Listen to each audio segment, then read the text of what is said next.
चर्चा का विषय है नोटों के दुष्प्रभाव। तो कल हमने चर्चा किया विषय पे कि किस तरह से नोटों की छपाई होती है। ठीक है, तो विशेषकर कल हमने डिस्कस किया वो डॉलर्स के लिए डिस्कस किया था, जैसा अमेरिका में किस तरीके से डॉलर्स प्रिंट होते हैं।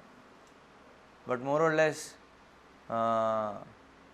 विश्व में जितनी भी करेंसीज़ हैं तो उनके लिए भी ये लागू होता है, ये सेम प्रोसीजर, कि किस तरीके से नोट जो हैं क्रिएट होते हैं out of nothing, just by a sign. क्योंकि हम देखेंगे जितने भी करेंसीज़ हैं वो डॉलर्स के माध्यम से उसकी वैल्यू बाकी करेंसीज़ की वैल्यू मापी जाती है कि नहीं। लेकिन कुछ इसमें एक्सेप्शंस हैं, कुछ कंट्रीज़ जो हैं एक्सेप्शंस हैं, है ना, तो दैट इज़ डिफरेंट थिंग। लेकिन जहाँ पर भी ये नोटों का सिस्टम है, बैंकिंग सिस्टम है, तो अधिकतर जगह इस तरह से चीज़ें हो रही हैं। जैसे हमने देखा कि क्या कारण है नोटों की छपाई का, मूल कारण क्या है? हाँ, बेसिकली वो तो क्यों चाहिए होता है पैसा? पैसा क्यों चाहिए? उनके पास जो स्टॉक था पैसे का वो खत्म हो गया तो एक्सपेंडिचर करने के लिए नहीं, तो बेसिकली लालच, ग्रीड देखा हमने ना, ग्रीड इज़ द रीज़न, है ना। लोगों का लालच है कि उनको और धन चाहिए अपनी इच्छाएं पूरी करने के लिए। तो इससे फिर क्या है, तो इसलिए फिर बैंकर्स जो हैं वो प्लानिंग करते हैं, वो एक योजना बनाते हैं कैसे, लोन की, है ना। तो लोन, डेप्ट, तो वो डेप्ट जो है वो पैरामीटर है जिस पे डिसाइड होता है कि कितनी करेंसीज प्रिंट होगी एक्स्ट्रा, गोल्ड रिजर्व से एक्स्ट्रा जो करेंसीज प्रिंट होगी। ठीक है, कुछ करेंसी है जो गोल्ड रिजर्व के साथ इक्वलेंट है, लेकिन एक पॉइंट पे आके उस गोल्ड रिजर्व से अधिक प्रिंट करने लगते हैं। तो वो क्या चीज़ है, वो एक्चुअली जब भी लोन की रिक्वायरमेंट बढ़ती आती है तो वो जो एक्स्ट्रा जितना भी प्रिंटेड मनी है वो क्या है, दैट इज़ लोन, मतलब वो लोन के इक्वलेंट है। कितना सोसाइटी में लोगों ने लोन लिया है उसको ऐड कर दो तो उतना जो बैड मनी है वो सर्कुलेशन में है। ठीक है, गुड मनी क्या है, जो गोल्ड से रिजर्व्ड है। तो अभी क्या है, अभी आपके इकनॉमी में जो नोटों की जो सर्कुलेशन है उसमें भी दो प्रकार के नोट हो गए। एक वो नोट जो गोल्ड से रिजर्व्ड हैं, ठीक है, गोल्ड रिजर्व के इक्वलेंट हैं, और वो नोट जो एक्स्ट्रा छापे हुए हैं। वो एक्स्ट्रा छापे किस लिए, सरकार के, आपके और मेरे जो लोन की रिक्वायरमेंट है उसको पूरा करने के लिए। ठीक है, सो नाउ आज हम तो फिर डिस्कस कर रहे हैं कि इसके दुष्परिणाम क्या होते हैं। अभी अपन ये सोचेंगे नहीं कि ठीक है जब तक अपना सब चल रहा है तो क्या दिक्कत है, ठीक है छापने दो नोट, हमारी तो रिक्वायरमेंट पूरी हो रही है नहीं, है ना, क्या समस्या है इसमें, ये भी एक प्रश्न आएगा। तो इसके अफेक्ट्स क्या क्या हैं इस तरीके से नोटों को छापने के, बैड मनी के, तो वो अफेक्ट्स हम आज देखेंगे। और इनफैक्ट जो पेपर मनी है, क्योंकि ये पेपर मनी के कारण ये चीज़ हो पा रही है ना, हमने देखा कि क्योंकि अगर गोल्ड कॉइन होगा तो हमेशा गुड मनी है, कभी उसमें बैड मनी वो हो ही नहीं सकता, तो गुड मनी रहेगा तो कोई दिक्कत नहीं है। लेकिन जो हमने देखा जैसे ही बैड मनी इंट्रोड्यूस किया तो क्या होता है, bad money drives away good money. ठीक है, और फिर मनी ड्रॉज मनी। अब जिनको पता है गुड मनी कैसा है तो फिर क्या है, जो बाकी जो भी करेंसीज है और जो इवन जो लोगों की संपत्ति, जो एसेट्स हैं वो ड्रॉ कर लेते। तो इस स्कीम से जो 1% लोग हैं वो 90% से भी अधिक संपत्ति पूरे विश्व की उनके पास है। तो आज हम और डिटेल में डिस्कस करेंगे कि क्या प्रॉब्लम है इस पेपर मनी के साथ, व्हाट इज़ द प्रॉब्लम, है ना। तो पर्निशियस इफेक्ट, पर्निशियस मतलब हार्मफुल, है ना, दुष्परिणाम, दुष्प्रभाव क्या क्या हैं इसके। तो एक तो हमने कल ही डिस्कस किया था, अगर आपको थोड़ा याद हो हमारा कल का डिस्कशन, तो ये जो डेब्ट है ना, लोन, कर्जा मैं लेता हूँ उसका क्या, what is the affect of that, उसका क्या अफेक्ट हो रहा है जीवन में। हमारा जो प्रॉपर्टी है, प्रॉपर्टी को ले लेते हैं।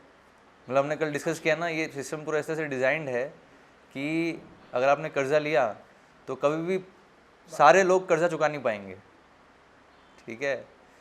तो क्या होगा, अधिकतर लोगों को, क्योंकि उतना मनी है ही नहीं सर्कुलेशन में, ठीक है, क्योंकि वो जितना आपने लोन लिया वो तो क्रिएट किया मनी उन्होंने, लेकिन जो इंटरेस्ट है वो नहीं क्रिएट किया है। तो क्या होगा, अब लेकिन वो इंटरेस्ट भी आपको जो सर्कुलेशन में जितना मनी है उससे ही देना है। तो what is happening, what is going to happen कि सारे लोग जो हैं लोन नहीं चुका पाएंगे, दैट इज़ एंश्योर्ड। इस सिस्टम से पक्का हो गया है कि सब लोग लोन चुका ही नहीं पाएंगे। अधिकतर जो जन हैं, लोग हैं जिन्होंने कर्जा लिया है, अधिकतर वो नहीं चुका पाएंगे। तो क्या होगा, जो उनका लोन है उसको पूरा करने के लिए उनको एक और लोन लेना पड़ेगा। तो उधारी पे उधार, तो उधार का पूरा जो है उसके ऊपर। क्यों जो किसान हैं आत्महत्या कर रहे हैं, यही तो कारण है, एग्जैक्टली यही चीज़ हो रही है, ठीक है।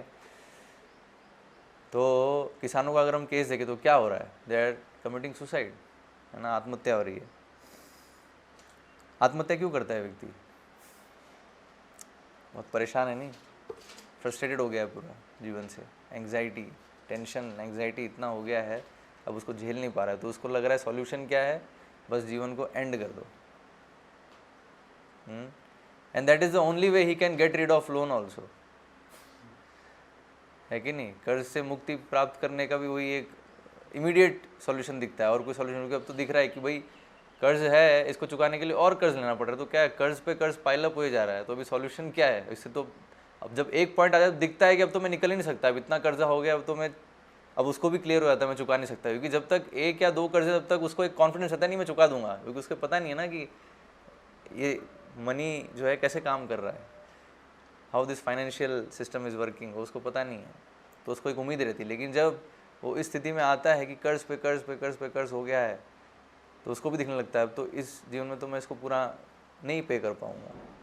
सो देन ही कमिट्स सुसाइड, तो वो स्थिति आती है। तो एक्चुअली होता क्या है इस सिस्टम से, इट्स लाइक अ स्लेवरी। जो भी कर्ज ले रहा है वो एक तरह से क्या हो गया, स्लेव हो गया ना वो। मतलब वो कर्ज चुकाने के लिए उसको पूरे दिन भर, पूरे जीवन भर उसको काम करते रहना पड़ेगा, सिर्फ उसी कर्ज के लिए, चुकाने के लिए। तो like a slavery, it is like, that's why वो IOU बॉन्ड है ना, कि आई ओ यू, कि अब मैं आपको ओन करता हूँ एक्चुअली, जब तक आप कर्ज नहीं चुकाते, है कि नहीं। तो ये यहाँ बताया है, ये अब बिल्कुल उस तरह की स्लेवरी नहीं दिखेगी हमें जैसे पहले ज़माने में होती थी, है ना। इसको यहाँ बताया है चैटल स्लेवरी, है ना, old system of chattel slavery. तो चैटल स्लेवरी में क्या होता था, कुछ हद तक आप देख सकते हो जो आज की डेट में जो ह्यूमन ट्रैफिकिंग होता है ना। ह्यूमन ट्रैफिकिंग जानते हैं, उसमें जो लोग हैं, लोगों को, लेबर है और बच्चे हैं और स्त्रियां हैं, इनका ट्रेड किया जाता है ना, इनको बेचा जाता है अलग अलग चीज़ों के लिए एज अ लेबर। तो वो फिर स्लेव के ऐसे काम करेंगे, मतलब जो it's like they are the property, मतलब वो जो आदमी है, वो व्यक्ति है, वो ओनर की प्रॉपर्टी जैसा है। तो जैसा चाहे उसका वैसा यूज़ कर सकता है, लाइक दैट। और इसका कोई वो नहीं, स्लेव का मतलब है ना गुलाम, गुलाम मतलब वो जो मालिक जो कहेगा वो उसको करना है, उसकी कोई इंडिपेंडेंस नहीं है ना। तो और इंडिपेंडेंस तो बहुत दूर की बात है, इंडिपेंडेंस इट्स मतलब बहुत दूर है उस चीज़ से। लेकिन स्लेवरी मतलब क्या है, वो एक फोर्स्ड कंडीशन है, मतलब तुम्हें तो काम करना ही है और पूरे समय, है ना, विदाउट एनी सैलरी तो है ही नहीं, ठीक है।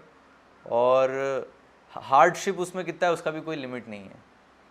ठीक जैसे गधे की स्थिति है ना, गधा जो है वो धोबी उसको जितना भी भार उसके ऊपर डालता है तो उसको ढोना ही है, उसके पास कोई ऑप्शन नहीं है ना। तो उसी तरह से स्लेव का मतलब क्या, उसके पास कोई ऑप्शन नहीं है, उसको स्वामी जो भी कहे उसके अनुसार उसको चलना है, ठीक है।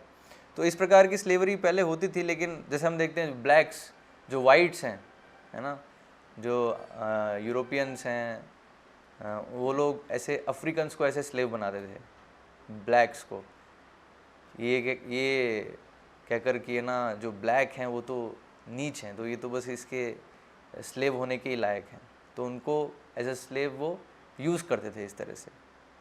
तो वो जो कंसेप्ट है वो चैटल स्लेवरी का कंसेप्ट है, उसमें बिल्कुल मतलब क्रूएलिटी साफ दिखती है उसमें, ठीक है। अभी ये जो मॉडर्न जो मॉनेटरी सिस्टम है that is also not much different from that, क्योंकि उसमें एक कंसेप्ट क्या होता है चैटल स्लेवरी में कि वो व्यक्ति तो स्लेव है ही, उसका फिर उसके जो बच्चे होंगे वो भी स्लेव ही पैदा होंगे, मतलब वो भी बचपन से ही गुलाम है, ठीक है। It's just like something like आप मान लो किसी कंपनी में काम कर रहे हो, अभी आपके जो बच्चे हुए तो कंपनी उनको ओन करती है, मतलब वो बचपन से ही कंपनी के वर्कर्स हो गए वो भी, क्योंकि आप वर्कर हैं। वर्कर एक कहने मतलब आप स्लेव हैं, आपके बच्चे भी स्लेव हो गए, तो ये जो सिस्टम है उसे चैटल स्लेवरी बोलते हैं। तो एग्जैक्टली यही जो चीज़ है ये हमें देखने को मिलेगी जो भी वो कंट्रीज़ हैं जहाँ पर ये जो मल्टीनेशनल कॉरपोरेशंस हैं उनके जो प्रोडक्ट्स हैं वो जहाँ पर बनते हैं, है ना, तो वहाँ पर एग्जैक्टली यही स्थिति है।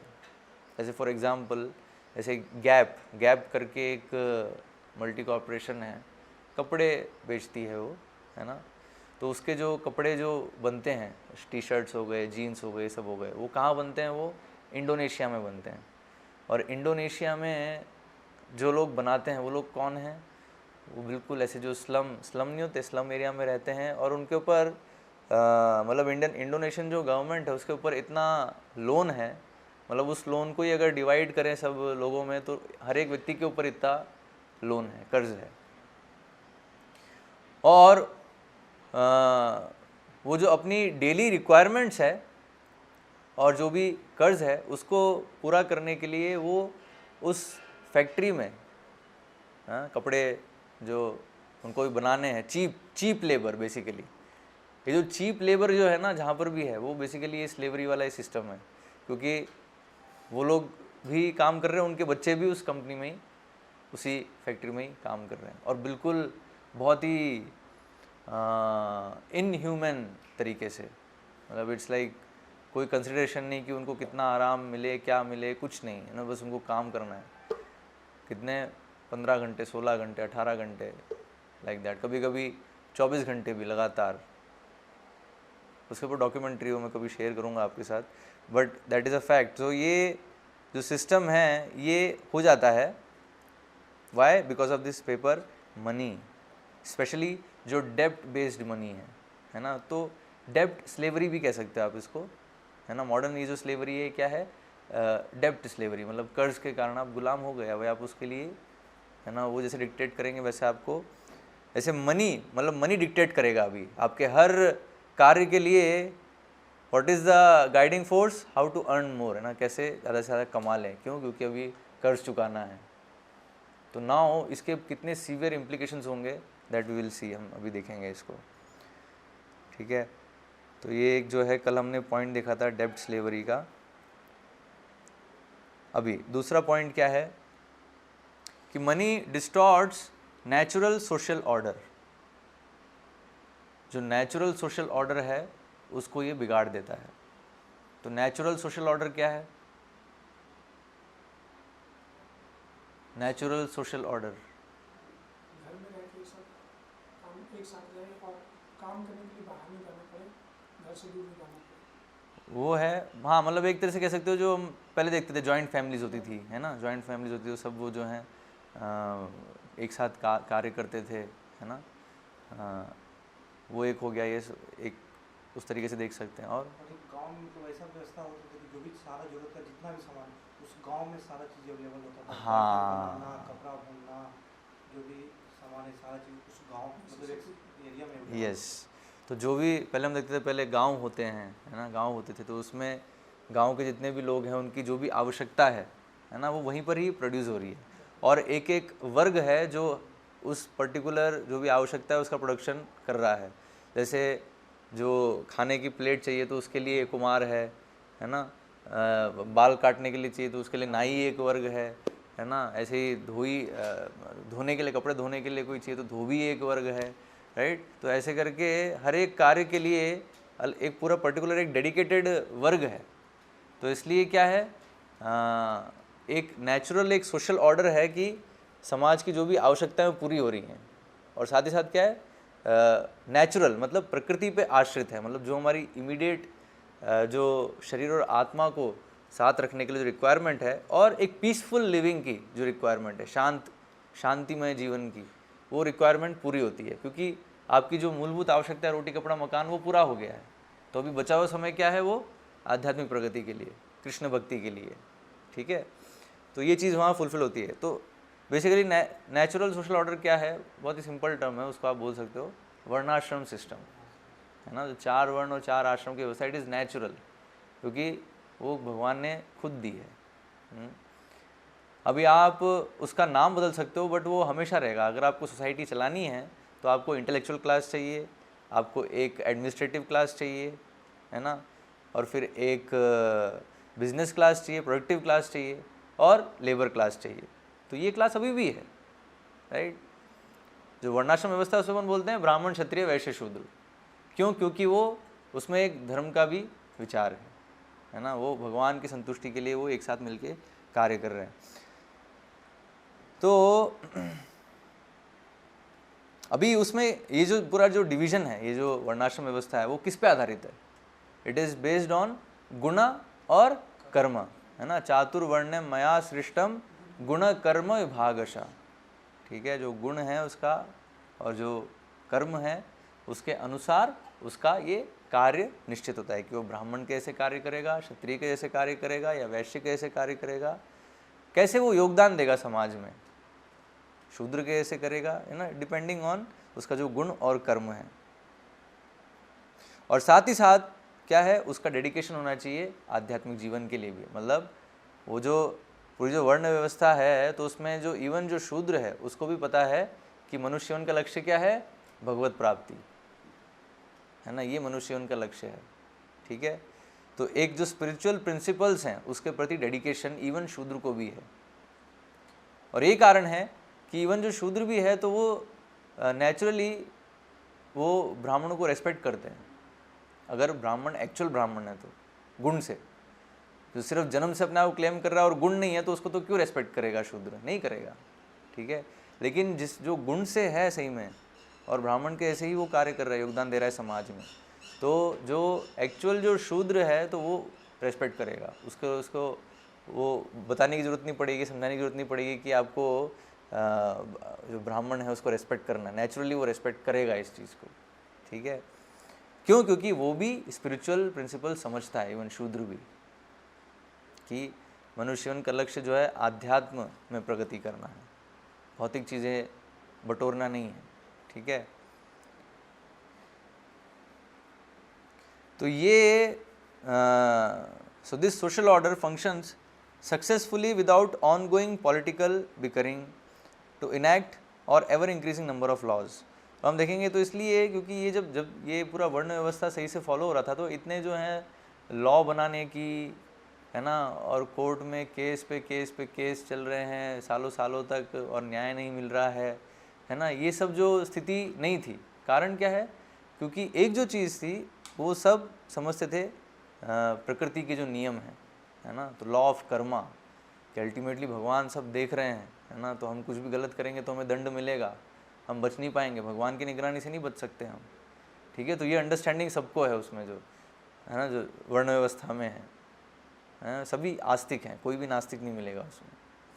तो इसलिए नेचुरली वो भगवान के जो प्रिंसिपल्स हैं, भगवान के नियम के अनुसार ही जगत चल रहा है, तो नेचुरली वो क्या है, कोई भी पाप कार्य नहीं करेंगे, ठीक है। तो इसलिए इतने सारे नियम बनाना और फिर उसमें अमेंडमेंट्स लाना, ये सब चीज़ें उधर आवश्यकता नहीं है, क्योंकि वो पूरा समाज जो है वो धर्मशास्त्र जैसे हैं। कौन से धर्मशास्त्र हैं? जैसे मनु संहिता, है ना, कौटिल्य अर्थशास्त्र है। तो अर्थशास्त्र जो पूरा जो अर्थव्यवस्था है वो कैसे कौटिल्य अर्थशास्त्र में दी गई है ना। तो ये जो हम पूरा डिस्कस कर रहे हैं स्पिरिचुअल इकोनॉमिक्स, ये चाणक्य पंडित ने बताया है पहले ही, पहले ऐसे ही पूरी अर्थव्यवस्था होती थी। तो उसमें क्या होता है, तो जो लालच है, जो भी ये जो बेस क्वालिटीज़ है ना, काम, क्रोध, लोभ, इसको बढ़ावा नहीं दिया जाता, ठीक है ना। इससे मुक्त होने का प्रयास होता है। ये नेचुरल सोशल ऑर्डर है, ठीक है। नेचुरल सोशल ऑर्डर जो है उसमें ये चीज़ होती है। तो अभी क्या होता है, जैसे ही मनी आ जाता है तो तुरंत ये चीज़ जो है वो डिस्टर्ब हो जाती है। कारण क्या है, क्योंकि नेचुरल सोशल ऑर्डर में क्या है, हर कोई डिपेंडेंट है अपनी आवश्यकताओं, मतलब उसको पता है कि मेरी आवश्यकता ये है, ये हो जाए, है ना। ये कैसे, जो अगर मैं इस सोसाइटी में भाग लूँगा, योगदान करूँगा, तो जो मेरी जो आवश्यकता है वो भी पूर्ति होगी, ठीक है। लेकिन मनी आने से क्या होता है, so this proper social order ordained by the Supreme Lord has been perverted under the influence of the money culture। तो अभी जो है ये पेपर मनी के कारण क्या हो गया है, एक अभी नया कल्चर आ गया है। एक था पहले वर्णाश्रम कल्चर, जो कि एक्चुअल ह्यूमन कल्चर है, लेकिन अभी मनी के आने से क्या हो गया है, एक दूसरा कल्चर आ गया है। क्या है, मनी कल्चर। तो मनी कल्चर में क्या है, हर चीज़ जो है वो मनी के बेसिस पे नापी तोली जाती है। जैसे हमने अभी यहाँ पे हमें पहला लेसन जो है वो डिस्कस करना पड़ेगा। पहला लेसन हमने क्या सीखा था कि सबसे वैल्यूएबल क्या है, वो आत्मा है, जीवात्मा और भगवान, ये सबसे वैल्यूएबल है। लेकिन हम देखते हैं जैसे ही मनी आता है तो जो सबसे वैल्यूएबल चीज़ है वो डिवैल्यूड हो जाती है उसकी कोई वैल्यू नहीं रहती। लेकिन जब नेचुरल सोशल ऑर्डर फॉलो होता है तो समझते हैं कि हर एक जीव का योगदान है समाज में, तो वो इम्पॉर्टेंट है। इवन भौतिक दृष्टिकोण से भी बहुत इम्पॉर्टेंट है ना। इवन कुत्ता है, सुअर है, वो भी इम्पॉर्टेंट है, ठीक है। तो उसका जो इम्पोर्टेंस है उसको नेग्लेक्ट नहीं किया जाता, तो उसका जो योगदान है और उस योगदान के माध्यम से उसका आध्यात्मिक प्रगति, ठीक है। अभी जैसे बैल है, तो बैल का भी जो है बहुत इम्पोर्टेंस है, लेकिन उसको अभी इस मनी कल्चर में नहीं समझा जाता। अभी जो बैल है उसका कैसे इम्पोर्टेंस गिना जाता है मनी कल्चर में, कि उसको अगर बेच देंगे तो कितना मनी आ जाएगा, कितना रुपए मिल जाएंगे, है ना, वो उसका वैल्यू है। लेकिन एक्चुअल में बैल का वैल्यू कहीं अधिक है उससे, लेकिन वो क्यों नहीं समझ पा रहे अभी, क्योंकि हम इस मनी कल्चर में आ गए हैं, है ना। सो दिस व्हाट हैपेंस, जैसे ही मनी आ जाता है, जैसे ही ये पेपर मनी आ जाता है तो तुरंत सब कुछ जो है परवर्टेड हो जाता है, जिसमें क्या होता है, in which mere possession of money commands the action of others. तो क्या होता है, बस इस मनी को पोजेस करना अधिक से अधिक मात्रा में, बस यही एकमात्र क्राइटेरिया होता है हर एक कार्य के लिए, है ना। सो दिस इज, तो इसमें फिर क्या होता है, to the great detriment of the entire world. तो इसमें चाहे दूसरे का कितना नुकसान हो, समाज का कितना नुकसान हो, वो व्यक्ति नहीं देखता है, वो बस देखता है कि मुझे बस अधिक से अधिक ये मनी जो है मेरे पोजीशन में आ जाए, अधिक से अधिक डॉलर, अधिक से अधिक रुपए जो है मेरे पास हो जाए।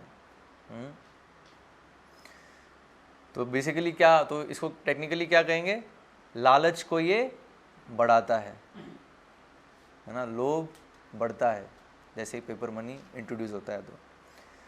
तो इसलिए आश्चर्य की बात नहीं है कि क्यों सब लोन ले रहे हैं, हाँ, क्योंकि जैसे ही हम पेपर मनी यूज़ करना चालू करते हैं तो तुरंत बेसिकली क्या है, जो माया का जो इल्यूजन है, जो भ्रम है, वो और तीव्र हो रहा है।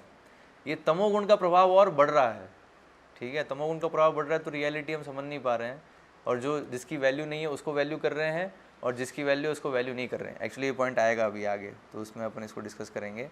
तो अभी यहाँ जो पॉइंट है वो क्या है कि उस मनी को अपने पोजीशन में रखने के लिए, उसको संग्रह करने के लिए वो कुछ भी करने को तैयार हो जाता है व्यक्ति, चाहे से उसमें कितना ही अहित हो दूसरों का, समाज का, वो उसका केयर नहीं करता, लालची हो जाता है। तो to offer it is a greediest lowest class people who are interested only in money.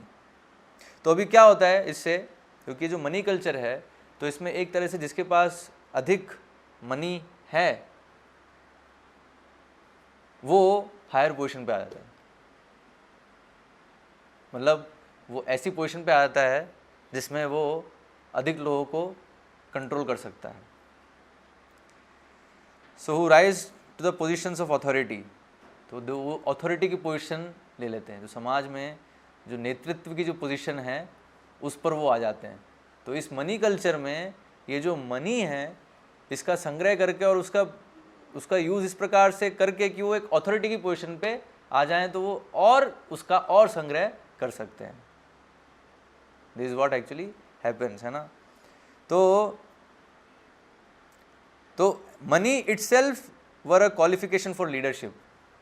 तो कैसा हो जाता है, जैसे बस किसी के लीडर होने का, नेता बनने का क्या क्राइटेरिया है, क्या क्वालिफिकेशन है, that he should have more money.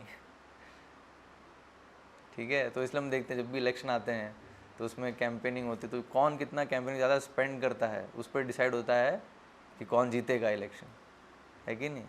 So this what, तो ये मनी कल्चर के कारण हो रहा है ये चीज़। तो money allows the unrighteous to command the righteous. तो देखो कितनी डेंजरस पोजीशन है। क्या होता है, जो बुरे लोग हैं, है ना, वो जो अच्छे लोग हैं उनके ऊपर आ जाते हैं। मतलब अच्छे लोग इन द सेंस, जैसे अभी हम देख रहे हैं सिचुएशन, है ना, कि जो बुरे लोग हैं, जो इस प्रकार के लोग हैं, वो अभी सारे अथॉरिटेटिव पोजीशन पे आ गए हैं। तो अभी क्या हो रहा है, जो थोड़े बहुत जो अच्छे लोग भी जो इस चीज़ को समझ रहे हैं कि जैसे स्कैम है, इतना बड़ा ये स्कैम है, घोटाला है, तो कुछ कर नहीं सकते। हाँ, और वो कमांड कर रहे हैं, और हम उस सिस्टम में हैं तो हमें भी वैसा बनना पड़ रहा है, उस तरीके से कार्य करना पड़ रहा है कि नहीं। तो हमें जबकि पता है कि गलत है, लेकिन फिर भी अभी क्या है, वो चीज़ अगर चीज़ क्रियान्वित होनी है, तो अभी इस सिस्टम में रहते हुए अगर क्रियान्वित करना है तो वो फिर लेना ही पड़ेगा, उस सिस्टम को यूज़ करना पड़ेगा, राइट। तो ये बहुत डेंजरस पोजीशन हो जाती है कि मनी अलाउज द अनराइटियस, मतलब गलत लोग जो हैं, जो सही लोग हैं उनको फिर कमांड करते हैं। और इसको दूसरे टर्म में देखेंगे तो जो असुर हैं वो देवता को कमांड करने लगते हैं, है ना, वो स्थिति आ जाती है। तो to bring others into consented slavery whereby people work for slave wages that cannot possibly provide for their needs। समझ रहे हैं, मतलब इससे क्या होता है कि वो बाकी लोगों को कंसेंटेड स्लेवरी, मतलब अपनी इच्छा से वो गुलामी करते हैं, है ना, अपनी इच्छा से गुलाम बनने के लिए वो स्वीकार कर लेते हैं, और फिर वो कार्य करते हैं कितने, स्लेव वेजेस पे, मतलब बहुत ही कम वेजेस पे और अधिक काम कराया जाता है उनसे। तो ये जो कंडीशन है ये हम देखेंगे, खासकर जो फैक्ट्री है ना, और जैसे मैंने अभी इंडोनेशिया का उदाहरण दिया, जहाँ पर भी चीप लेबर है, तो वहाँ पर ये स्थिति है। और इनफैक्ट जहाँ पर भी स्किल्ड लेबर की बात आती है, जैसे हम देखेंगे कि ऐसा क्या है कि जो अमेरिका में जो भी सॉफ्टवेयर इंडस्ट्रीज़ हैं, तो वो लोग जो इंडिया के जो स्टूडेंट्स हैं, है ना, उनको हायर करते हैं। क्या लाभ हो रहा है उनको, कुछ लाभ तो हो रहा होगा ना, क्या लाभ हो रहा है, क्योंकि मेन रीज़न जो है वो है चीप लेबर। क्योंकि जो इंडियन जो कार्य करेगा और कितनी सैलरी में वो मान जाएगा, उतने में अमेरिकन नहीं मानेगा, है ना। तो वो चीप लेबर मिल रहा है, इसलिए वो इंडियंस को उस तरह से प्रमोट करते हैं, ठीक है। तो बेसिकली वो जो वेजेस उनको मिल रहे हैं, लेकिन उस वेजेस के अगर अनुपात में हम देखें काम कितना कराया जा रहा है, तो वो बहुत अधिक है। तो it's just like a slavery actually. तो वो हमने फिर कल वो चीज़ देखी थी कि अधिकतर लोगों की स्थिति कैसी होती है कि एक जॉब भी पर्याप्त नहीं है ना, 2-3 जॉब करनी पड़ती है, और उसमें भी जो कर्जा है वो चुका नहीं पा रहे हैं, है ना, ऐसी स्थिति हो जाती है। और अपनी नीड्स, जो बेसिक नीड्स हैं, उसका भी जो है मतलब खर्चा नहीं हो पा रहा है इतना मेहनत करने पर भी, राइट। तो ये स्थिति जो है ये मनी के कारण क्रिएट हो रही है। अगर हम बोलते हैं अगर गोल्ड कॉइन्स और एक्चुअल जो चीज़ें अगर यूज़ होती है, एक्चुअल वैल्यूबल जो मनी है पेपर मनी की जगह, तो फिर ये चीज़ नहीं होती। तो the result is a society in which money buys people for any reason और एनी पर्पस। तो क्या हो जाता है, हमें फिर ऐसा मनी कल्चर, ऐसा कल्चर मिल जाता है, इसमें हर चीज़ बिकाऊ है, हर चीज़ बिकती है। हर चीज़ क्या, हर व्यक्ति बिकाऊ है ना। कोई व्यक्ति किसी दूसरे व्यक्ति को खरीद सकता है। और यही हुआ ना एग्जैक्टली, जब हमने देखा कि एक्चुअल में ये जो नोट प्रिंटिंग है ये कहाँ चालू होती है, सरकार से चालू होती है। और सरकार जो अमेरिकन गवर्नमेंट है, वो जो फेडरल रिजर्व बैंक को जब वो बॉन्ड देती है, IOU बॉन्ड, और उस बॉन्ड के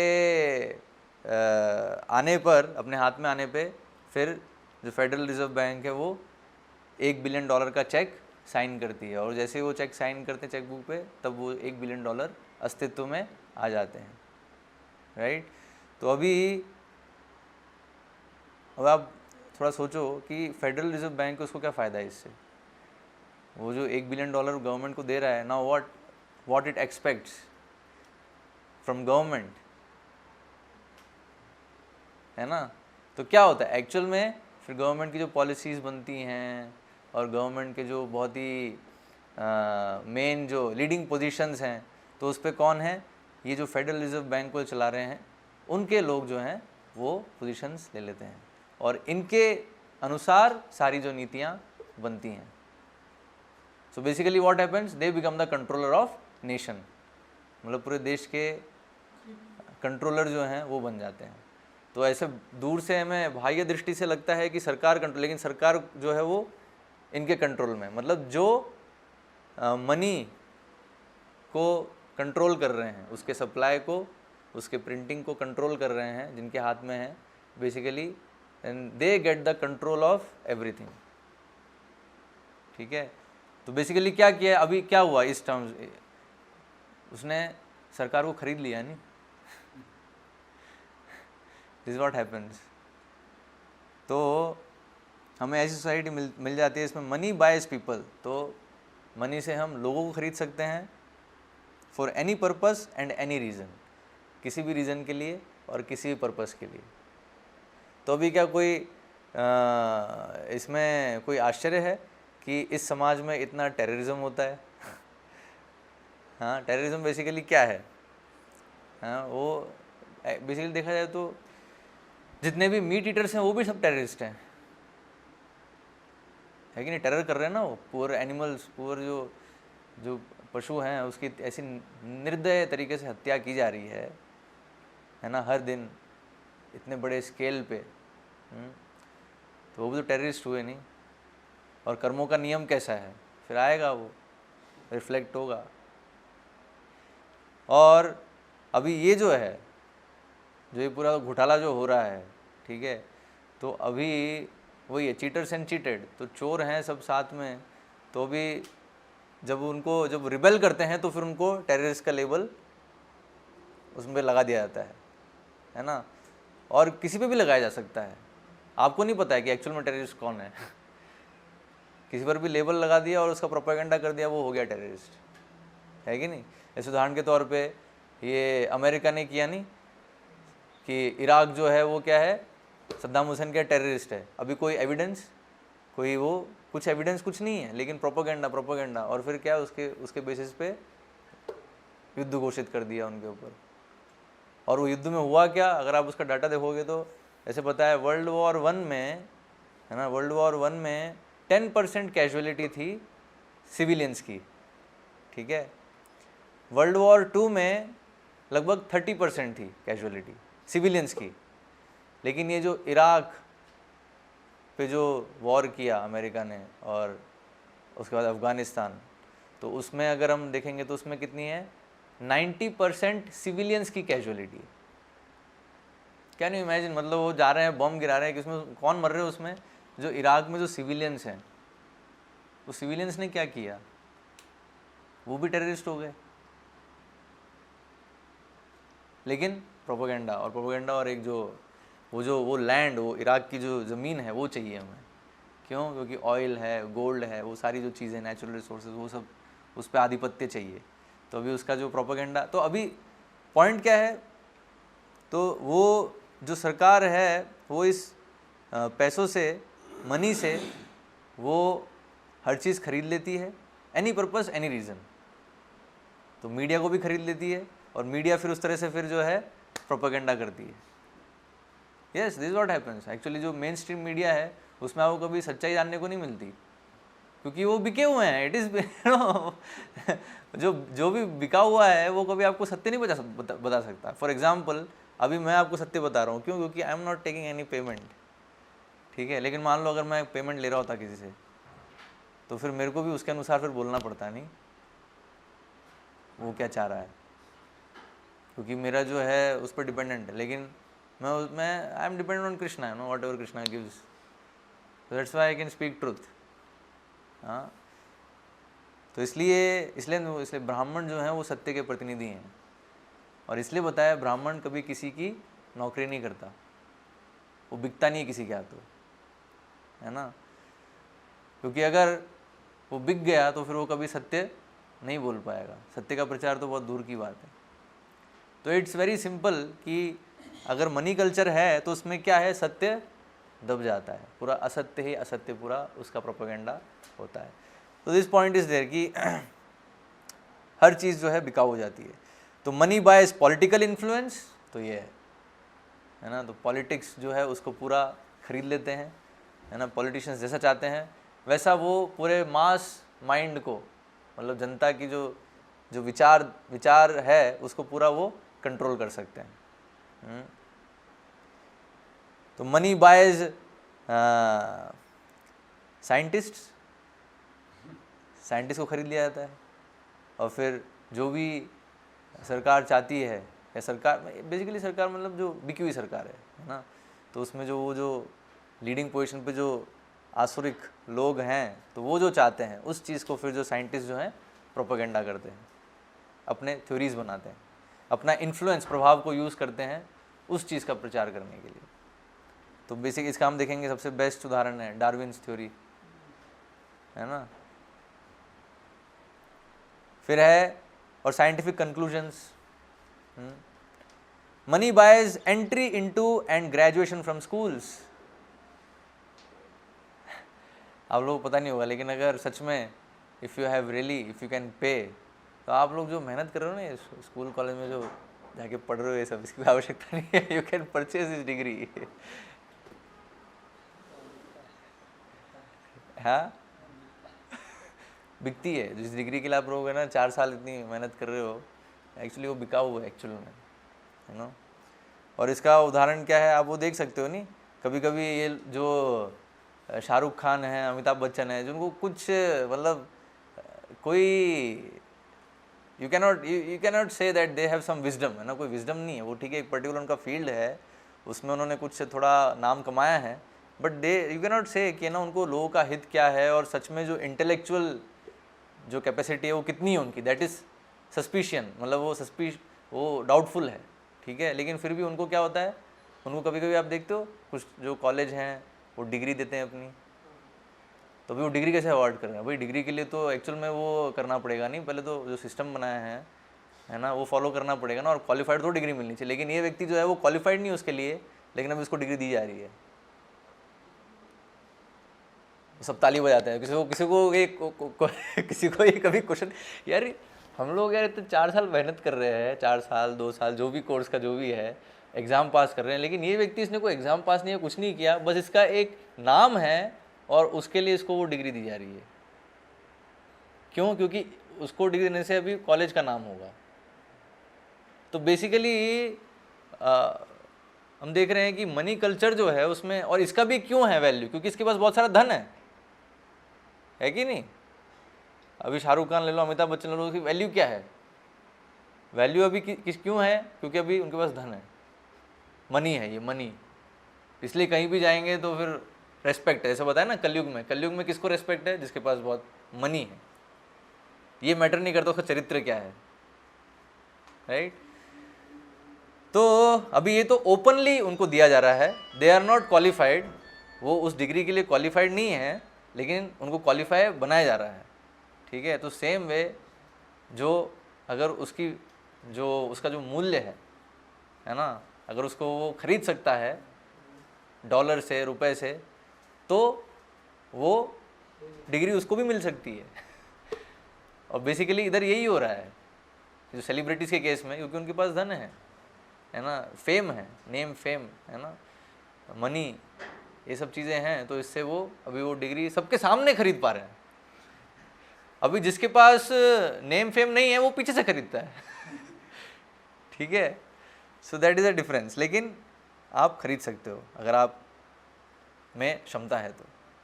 एंड मनी बायज हंड्रेड्स और even thousands of people working to discover selective beneficial technologies of dubious value. तो टेक्नोलॉजी, आप टेक्नोलॉजी भी खरीद सकते हो और उस टेक्नोलॉजी को विकसित करने के लिए लोगों को खरीद सकते हो।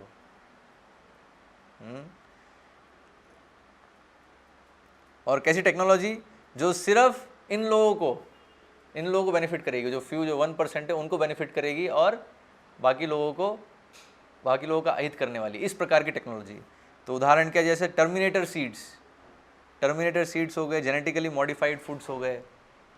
टर्मिनेटर सीड पता है आपको? टर्मिनेटर सीड, आजकल जो सीड्स आती हैं वो पता है कैसी होती हैं? वो एक बार डाला तो एक बार ही वो उगेगा। वो ऐसे पहले जब होता था तो क्या होता है, अगर सीड है ना, उसको डाला, उसको और उस पर पानी डाला, उगाया उसको, तो ठीक है, वो उस समय जब फसल उगनी है तो उग रही है। फिर जो भी सीड्स बचे है ना उस पैदावार से, है ना, वो सीड्स फिर नेक्स्ट सीज़न में काम आएंगे। मतलब एक जो सीड है उसकी प्रोडक्टिविटी हमेशा है। मतलब उसकी, जैसे अभी आम का बीज है, ठीक है, बीज है, तो उसको आप जब भी उसको प्लांट करोगे, पानी डालोगे तो आम आएगा ही आएगा। लेकिन मान लो मैं आपको ऐसा बीज दूं आम का कि अगर उसमें आप है ना एक बार ही आम उगा पाओगे, मतलब एक बार आपने उगाया, एक बार आपने बोया, उसको पानी डाला, ठीक है, तो एक पेड़ आ गया आम का। अभी लेकिन उस आम के पेड़ में से जो आम आएंगे उसके जो बीज हैं उससे आप और आम नहीं उगा सकते। ये मैं फल का एग्जांपल दे रहा हूँ। सेम थिंग हैपेंड विद, जैसे गेहूं का सीड है, तो एक बार ही उससे गेहूं उगेगा, उससे जो गेहूं आएगा उस सीड से आप दूसरी बार नहीं उगा पाओगे। तो क्या होगा, आपको वापस से एक कंपनी से खरीदना पड़ेगा सीड।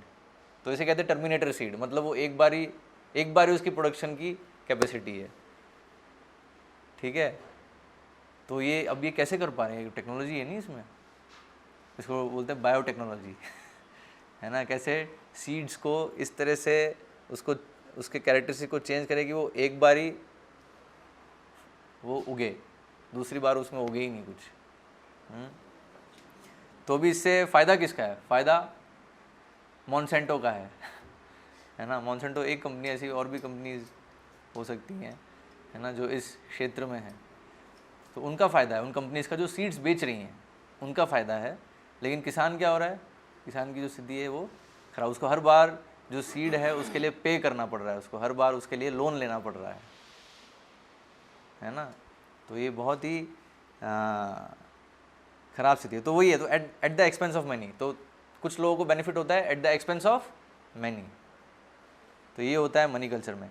फिर दूसरा, तो ये जो पॉइंट है वो क्या है? Money distorts the natural social order. तो जो प्राकृतिक जो व्यवस्था है उसको डिस्टॉर्ट कर देता है जैसे ही मनी कल्चर आता है, ठीक है। फिर क्या बताया है? फिर जो अगला दुष्प्रभाव है, money divides us and isolates us from each other. तो जो डिवाइड एंड रूल वाली जो स्थिति है नहीं, वो कैसे हो पाती है? एक्चुअली वो मनी के कारण ही हो पाती है, प्रैक्टिकली पॉसिबल। क्यों? देखेंगे हम। क्या होता है? As an artificial form of wealth, money has a tendency to divide people. It causes us to think in terms of I and mine, ठीक है। तो मनी जो है, ये जो मैं और मेरा की जो हमारी भावना है उसको और तीव्र करता है ना, उसको और ये अधिक उसको गाढ़ा करता है ये कि मैं और मेरा। तो अभी इसको भी समझने के लिए हम कंपेयर करते हैं मनी को नेचुरल वेल्थ से। तो नेचुरल वेल्थ एक क्या है? ग्रेन, फूड, ठीक है। तो अभी ग्रेन्स को और मनी को अपन कंपेयर करते हैं।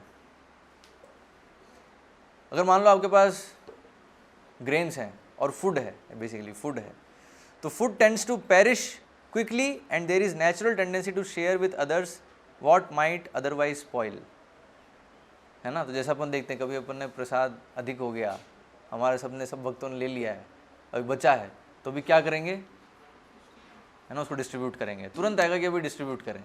तो अभी कोई भी अगर भूखा है तो उसको मिल जाएगा नहीं, you know, he will get benefit of that. तो अगर मान लो इसकी जगह अगर मनी है तो क्या मनी को बांटेंगे हम? उसको हम स्टॉक कर लेंगे, है कि नहीं। तो ये डिफरेंस है। तो देखो जो एक्चुअल वैल्यूएबल चीज़ है फूड, तो उसका नेचर क्या है, बाय नेचर अगर हम उस वेल्थ को रखेंगे तो हम फोर्स होंगे उसको डिस्ट्रीब्यूट करने में, क्योंकि जब हमको दिखेगा अरे खराब हो रहा है, खराब होने से अच्छा है यार कोई ले ले, मैं मेरा जितना आवश्यकता हो गया, अभी पड़ा खराब हो रहा है, क्या मतलब है, इसको डिस्ट्रीब्यूट करो, ठीक है, नेचुरल आएगा। लेकिन उसी की जगह अगर मनी है तो क्या करेंगे, नहीं भविष्य में काम आएगा, है ना, इसको रखो, इसको नहीं डिस्ट्रीब्यूट करो अभी हाँ, तो ये क्या है, हाँ, तो एक है अगर हम डिस्ट्रीब्यूट करेंगे तो उससे क्या हो रहा है, उससे भाईचारा बढ़ेगा नहीं, उससे लोग और करीब होंगे, रिलेशंस और मजबूत होंगे। लेकिन अगर हम वो नहीं करेंगे और ये स्टॉक करेंगे तो उससे क्या होगा, उससे दूरियां बढ़ती जाएंगी, है ना, आपस में दूरियां बढ़ती जाएंगी। तो एक्चुअल में जैसे ही ये मनी आता है तो जो हमारे जो संबंध हैं उसमें दूरियां बनना चालू हो जाती हैं, मैं और मेरा। इसलिए हम देखेंगे अधिकतर जो जितने भी जो धनी परिवार हैं तो उसमें क्या है, पिता ने बहुत संपत्ति कमाई, बहुत संपत्ति हो गई, लेकिन जो बेटे हैं, मान लो 2 बेटे हैं, वो पिता के जाने के बाद तुरंत बंटवारा हो जाता है ना। जैसे अंबानी के केस में हम देखेंगे, धीरूभाई अंबानी ने बहुत कमाया ना, बहुत पूरा एम्पायर एस्टेब्लिश कर लिया, लेकिन उसके जाने के बाद जो दोनों बेटे हैं वो साथ में नहीं कर पाए, तुरंत डिवीज़न। तो डिवीज़न क्यों हो रहा है, लेकिन पहले हम देखेंगे जॉइंट फैमिली थी तो उसमें नहीं होता था, उसमें सब जो है बिल्कुल समझ रहे हैं। तो अभी तो क्या स्थिति हो रही है कि भाई साथ में नहीं रह पा रहा है, मतलब भाई जो पिता की संपत्ति है उसको साथ में उसको साथ में मिलके नहीं उसको यूज़ कर पा रहे, डिवाइड करके उसको यूज़ करेंगे, ठीक है। तो ऐसी स्थिति क्यों आ रही है, बिकॉज ऑफ दिस मनी। तो money is typically thought to be a better store of wealth, specifically because it does not perish. तो क्योंकि वो पेरिश नहीं हो रहा है तो इसलिए उसको स्टॉक करने की वृत्ति है ना, तो स्टोर करने की वृत्ति है। तो इस तरह से क्या होता है, वो हमको डिवाइड करती है। I have my money and you have yours, ठीक है, मेरे पास मेरा मनी है और तुम्हारे पास तुम्हारा है ना।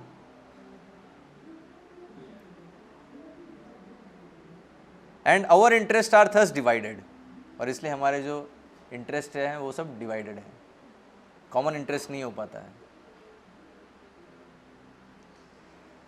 तो इस तरह से मनी जो है हमें डिवाइड करता है एक्चुअली।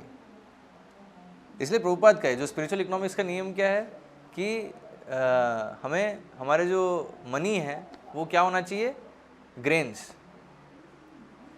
है ना, ग्रेन्स एंड मिल्क, ये जो है मतलब ऐसी चीज़ें होनी चाहिए जो हम लोगों में डिस्ट्रीब्यूट, क्योंकि ये जो मतलब हमारी, तो उसमें क्लियर हो जाता है कि हमारी आवश्यकता हो गई, अभी हमारी आवश्यकता से अधिक है, तो अभी इसको डिस्ट्रीब्यूट करना है हमें, हम इसको रख के क्या करेंगे, ठीक है।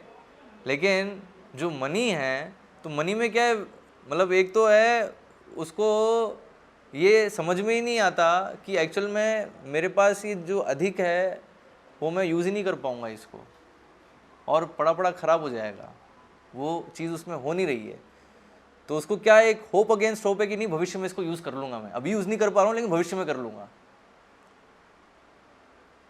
राइट। तो इसके कारण क्या होता है, स्टॉक करता है उसको, वेल्थ को, और उसके कारण दूरियां और बढ़ती जाती हैं संबंध में, संबंध जो हैं वो बहुत ख़राब हो जाते हैं फिर। इसलिए हम देखते हैं जब वो जो स्थिति थी, जब एक्चुअल में स्पिरिचुअल इकोनॉमिक्स फॉलो होती थी तो उस समय जॉइंट फैमिलीज थी, है ना, जॉइंट फैमिलीज थी, और एक तरह से देखेंगे तो पूरा जो गांव है वो परिवार के से रहता था साथ में। लेकिन जैसे ही ये मनी कल्चर आया तो अभी हम देख रहे हैं इवन मतलब गांव तो बहुत जल्दी ही मतलब बिखर गए, है ना, लोग तो जो दूसरे रिलेशंस हैं वो तो बहुत जल्दी बिखर गए, लेकिन इवन एक घर में, एक परिवार में जो है लोग साथ में नहीं रह पा रहे, भाई साथ में नहीं रह पा रहा है, इतना डिवीजन हो गया, क्योंकि मैं और मेरा है ना, मेरे को ज़्यादा धन चाहिए, तो डिवीजन, तो डिवाइड करो। तो वो डिवीजन वाली जो मानसिकता है वो प्रगाढ़ हो जाती है ये मनी के आने से। फिर क्या है, money gives the impression that I can be independent of others. ठीक है, तो जैसे ही ये मनी आता है तो तुरंत फिर क्या विचार आता है कि मैं तो इंडिपेंडेंट हूँ। इसलिए वो बोलते हैं ना, वो जो एक टर्म आता है, अपने पैरों पे खड़े हो जाओ। हाँ, तो अपने पैरों पे खड़े हो गए। अरे अपने पैरों पे खड़े क्या, वो जो पैर जहाँ खड़े, वो जमीन की चीज़ पे खड़ी है वो ज़मीन अगर फिसल जाएगी तो क्या होगा तुम्हारे पैरों का। तो वो विचार नहीं है कि वो जो आधार है वो भगवान है। हम कभी अपने पैरों पे एक्चुअल में खड़े होने वाली जो स्थिति वो अहंकार है एक्चुअली।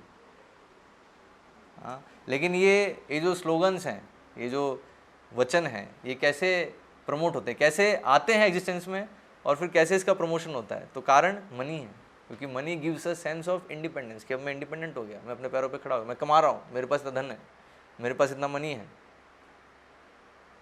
लेकिन एक्चुअल में वो इल्यूजरी है। वो हम देखेंगे कैसे। If I have money I may think that I am independent of others.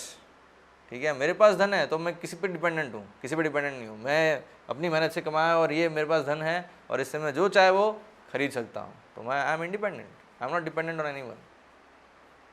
लेकिन आपको जिससे वो मनी मिल रहा है उस पर तो डिपेंडेंट हो, आप बॉस पे डिपेंडेंट हो कि नहीं हो।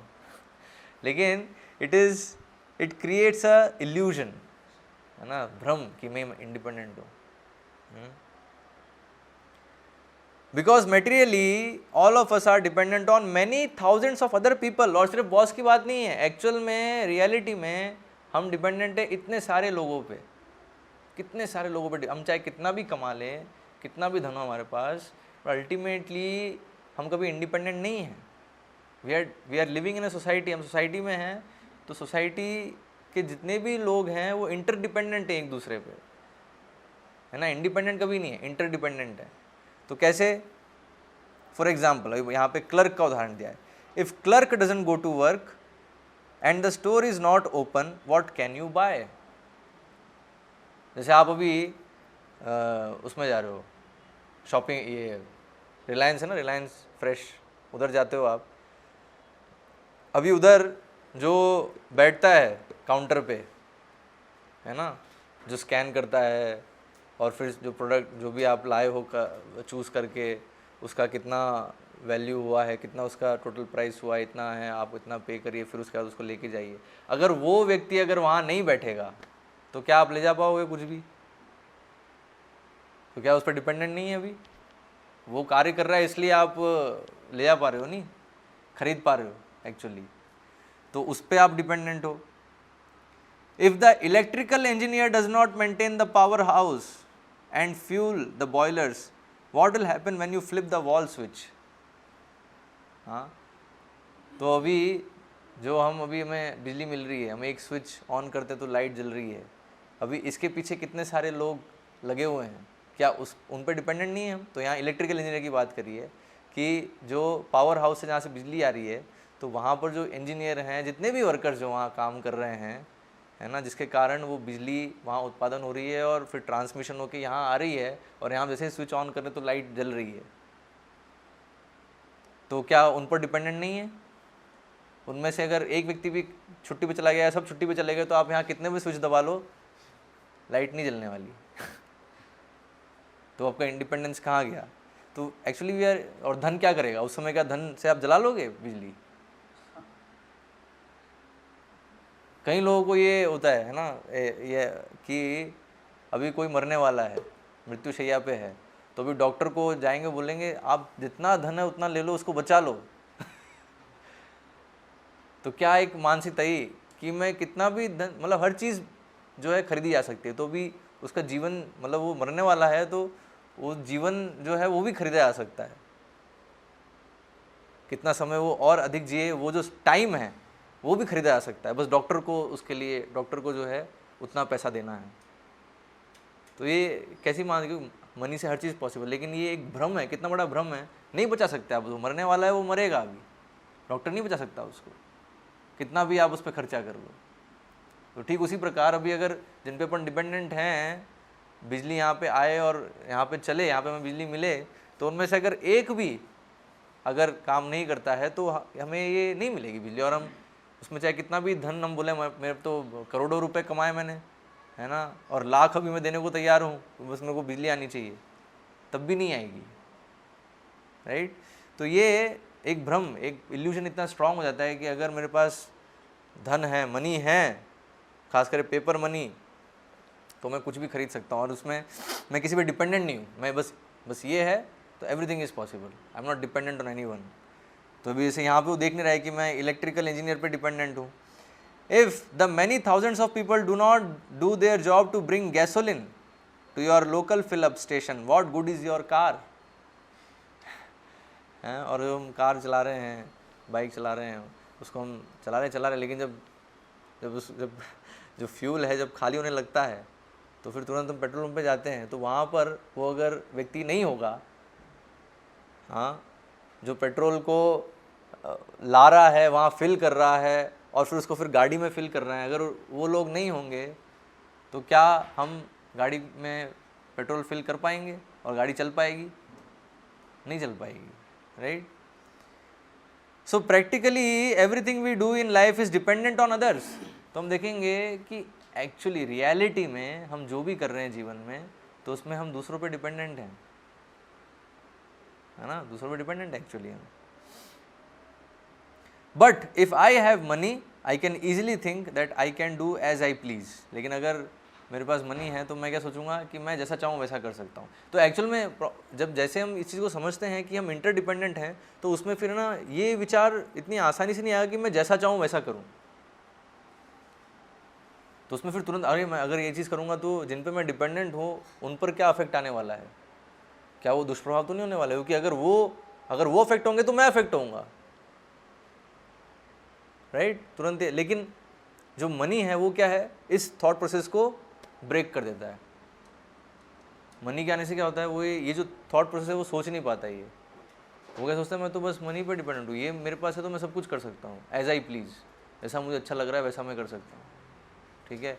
इसका ये जो मेरा एक्ट है इससे क्या प्रभाव पड़ रहा है दूसरों पे, that he can not think, वो सोच नहीं सकता है इस विषय में, क्योंकि वो भी प्रकृति से बहुत दूर आ गया है ना। ऐसे हमने पिछला पॉइंट देखा कि it destroys the natural order. तो नेचुरल ऑर्डर से दूर आ गया व्यक्ति, अभी आर्टिफिशियल हो गया, पूरा कृत्रिम हो गया है।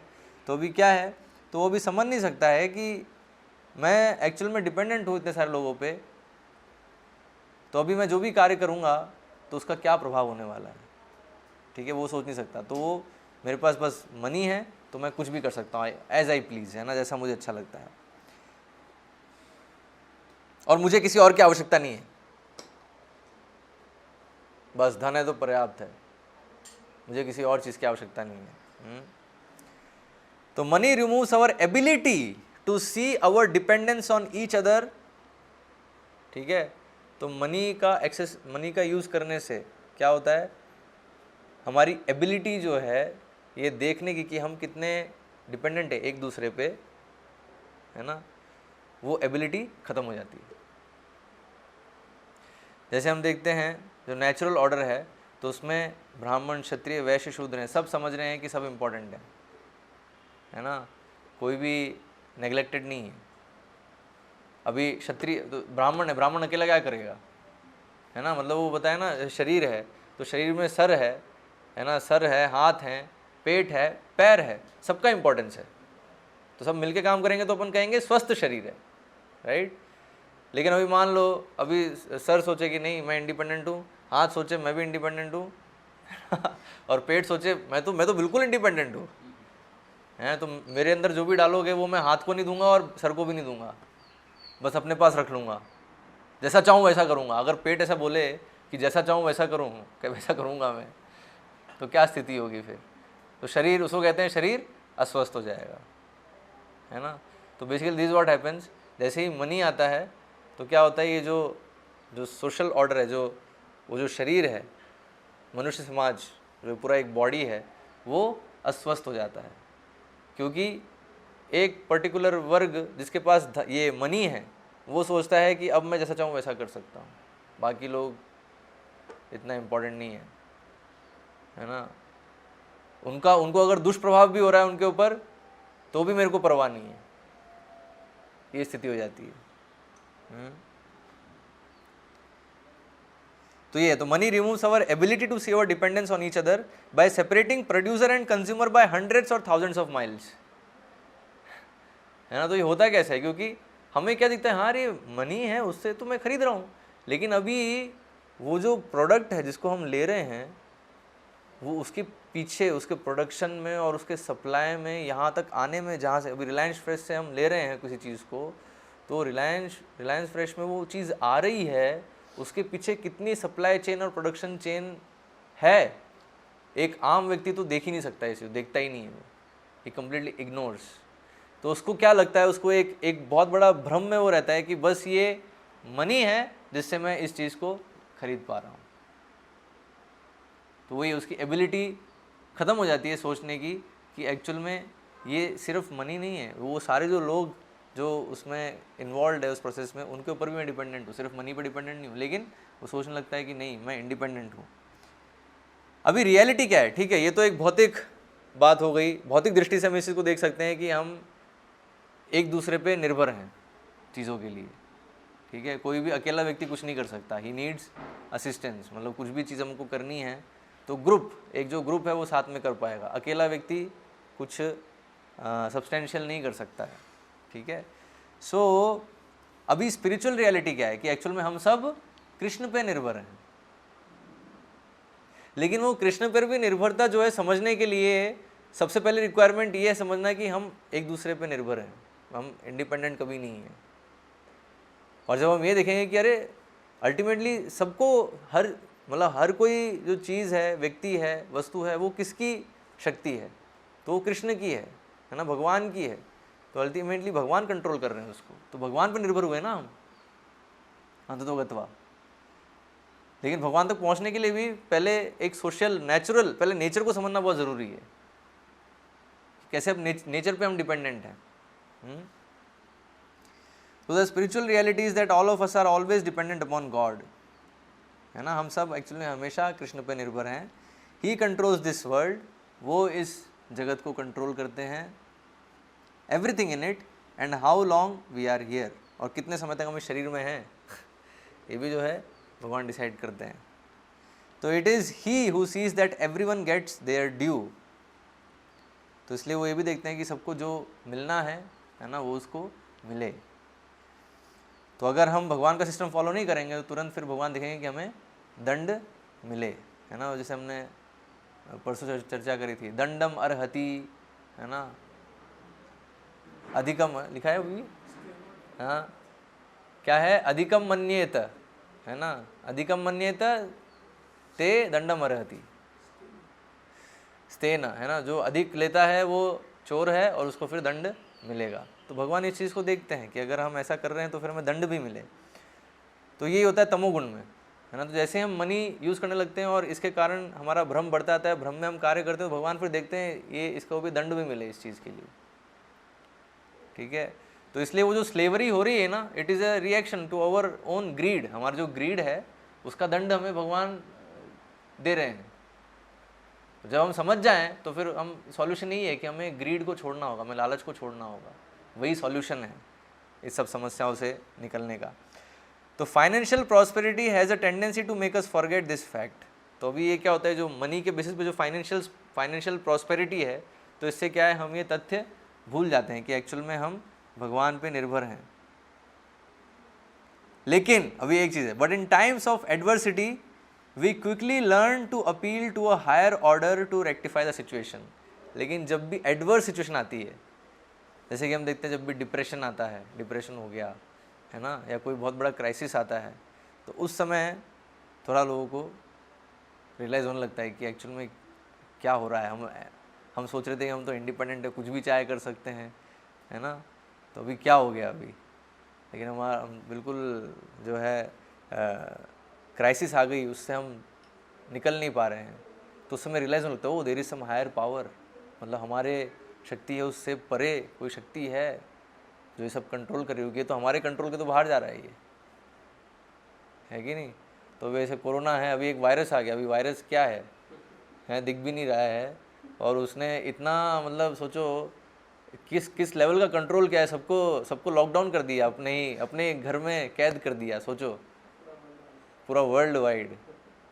तो ये शक्ति, तो दिस शोज है ना, ये तो अब वायरस क्या, वायरस किसने बनाया, किसी डॉक्टर ने बनाया, किसी साइंटिस्ट ने बनाया, साइंटिस्ट डॉक्टर ने तो डिस्कवर किया कि हाँ है कोरोना वायरस है, लेकिन एक्चुअल में वो किसकी शक्ति है? कोरोना वायरस जो है वो भगवान की, इतनी सारी शक्तियाँ उसमें से एक शक्ति है, एक जीव है, वो छोटा सा जीव है वायरस और भगवान के लिए बस वो एक छोटा सा वायरस पर्याप्त है पूरे इस आधुनिक समाज जो है, आधुनिक इकोनॉमी है, जो मनी पे बेस्ड इकोनॉमी है, इसको ठप करने के लिए। तो आप सोचो तो कितने हम भगवान पर निर्भर हैं। तो इस एटलीस्ट ये एक अवसर है समझने का कि हम कितने निर्भर हैं कृष्ण पे। एक बस वायरस भेजेंगे सब ठप हो जाएगा। और लोग, कहीं जो आसुरिक लोग हैं वो फिर ये प्रश्न करते हैं नहीं कि अरे किसने, तो दिखाओ भगवान को देखा है तुमने? देखने की जरूरत नहीं, आप शक्ति देखो ना यहाँ। अब वो डायरेक्ट उनको देखने की बात करो, उनको भी देख सकते हो, पर भाई सोचो किनको देखने की बात कर रहे हो, कितनी योग्यता चाहिए उसके लिए हाँ हैं। अभी अगर अमेरिका, अभी जैसे इन लोगों की बात कर रहे हैं अपन, ये जो 1% लोग हैं, है ना, जो पूरे कंट्रोल कर रहे हैं, जो गवर्नमेंट्स को कंट्रोल कर रहे हैं, क्या उनको देखा आपने? दिखेंगे भी नहीं वो उनका नाम जानना भी आसान नहीं है इतना। तो वो जो लोग जो इस एक तरह से वो जो थोड़े बहुत जो गिने चुने बैंकर्स हैं जो कंट्रोल कर रहे हैं सरकारों को, और सरकारों के माध्यम से हर चीज़ को एक तरह से कंट्रोल कर रहे हैं वो, तो जब ये जो भौतिक कंट्रोलर्स हैं इनको आप नहीं देख सकते, अब जो ये जो पूरी जो माया शक्ति, जो भौतिक शक्ति, जो इसके कंट्रोलर, इसको कितने आसानी से देख लेंगे हैं? तो it's not easy, but by his energy we can see कि ही इज फंक्शनिंग। जैसे यहाँ हम अभी जो ये मनी किस तरह से कार्य कर रहा है, तो हम समझ सकते हैं कि ये बैंकर्स हैं जो इस तरह से मैनिपुलेट कर रहे हैं, इस तरह से चीज़ें कर रहे हैं, ये लोग हैं। अभी आप और हम उनको डायरेक्टली देख नहीं पा रहे हैं, बट हैं वो लोग। तो सेम उसी तरीके से भगवान भी हैं, जो कि सबसे बड़े कंट्रोलर हैं, जिनके कंट्रोल में जन्म मृत्यु जरा व्याधि वो सब उन्हें कंट्रोल में है, सारे वायरस उन्हें कंट्रोल में है, सब पूरी जो प्रकृति और नेचर है, इनफैक्ट जो बैंकर्स हैं वो भी उन्हें कंट्रोल में है। भगवान अभी उनको बुद्धि दे रहे हैं कि कैसे ये जो लालची लोग हैं इनका तुम शोषण करो राइट? वही तो, नहीं तो कैसे कर सकते हो वो चीज़? आप सोचो ना, उनको इंटेलिजेंस कैसे आ रही है ये कि हम इस तरह से सोफिस्टिकेटेड वे में चीट कर सके, because Krishna is giving them intelligence. फिर क्वेश्चन आता है why Krishna is giving them intelligence? क्यों? क्योंकि लोग जो है शोषित होना चाहते हैं, है ना। तो लोग चीट होना चाहते हैं, तो अभी भगवान को फिर इंटेलिजेंस देना पड़ेगा ना चीटर को कि कैसे तुम चीट करो। So this is what is happening. तो अभी जो क्राइसिस का सिचुएशन है उसमें हम ये सारे तथ्य समझ सकते हैं कि एक्चुअल में भगवान है, ये सब जो कंट्रोलर हैं इन सब के परे अल्टीमेट कंट्रोलर है, सुप्रीम कंट्रोलर है कृष्ण। तो इसलिए हमारे लिए बेटर क्या होगा कि अगर हम कृष्ण जैसा बता रहे हैं उनके अनुसार हमारा सारा जीवन शैली हो, एवरीथिंग, खाना पीना सोना उठना बैठना एवरीथिंग वो कृष्ण के अनुसार हो, तो हमारा हित है उसमें, है ना। तो ये जो चीज़ है क्राइसिस के समय हम समझ सकते हैं। लेकिन यूजुअली जो फाइनेंशियल प्रॉस्पेरिटी है उसमें ये चीज़ समझ में आती है, उसमें व्यक्ति अंधा हो जाता है ना। धन के जो मद है ना, पागलपन में वो अंधा हो जाता है कि मैं कुछ भी कर सकता हूँ।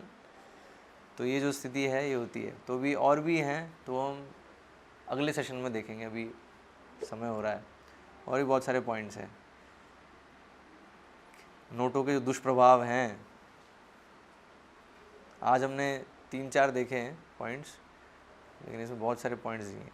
ये एक्चुअली एक मैं पढ़ रहा हूँ इसमें से, ये एक बुक है, पुस्तक है, प्रभुपाद के शिष्य हैं दानेश्वर प्रभु, तो उन्होंने लिखी है ये। तो इस पुस्तक का टाइटल यही है, स्पिरिचुअल इकोनॉमिक्स। तो भगवद गीता के बेसिस पे आधारित जो इकोनॉमिक्स है उन्होंने पूरा उसमें डिस्कस किया है। तो इस बुक में से मैं कुछ जो है पार्ट्स ले रहा हूँ जो अपन अभी डिस्कशन कर रहे हैं, और प्रभुपाद के जो कोट्स हैं उसको संग्रह करके फिर अपन डिस्कशन कर रहे हैं। तो अभी बाकी जो है उसको हम अगली क्लास में देखेंगे, ठीक है। हरे कृष्णा। किसी को कोई प्रश्न?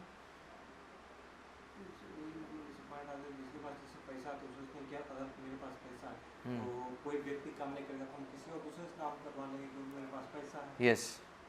और जिसे मेरे पास पैसा नहीं, मेरे पास तो ये भी एक कारण है बेरोजगारी का, है ना। बेरोजगारी बढ़ती है इससे एक्चुअली, और वही है, लोग फिर फोर्स हो जाते हैं कम वेजेस पे काम करने के लिए, क्योंकि अभी क्या है, एक तो बेरोजगार हो रहे हैं, है ना, कि नौकरी नहीं है, उससे बेटर है कुछ तो नौकरी हो, कुछ तो मिले, है ना। ज़ीरो रुपए कमाने से अच्छा है ना, 10 रुपये कमा लो, चाहे से मेहनत जो है वो 100 रुपये ही करनी पड़े। तो ये स्थिति क्रिएट होती है इसके कारण।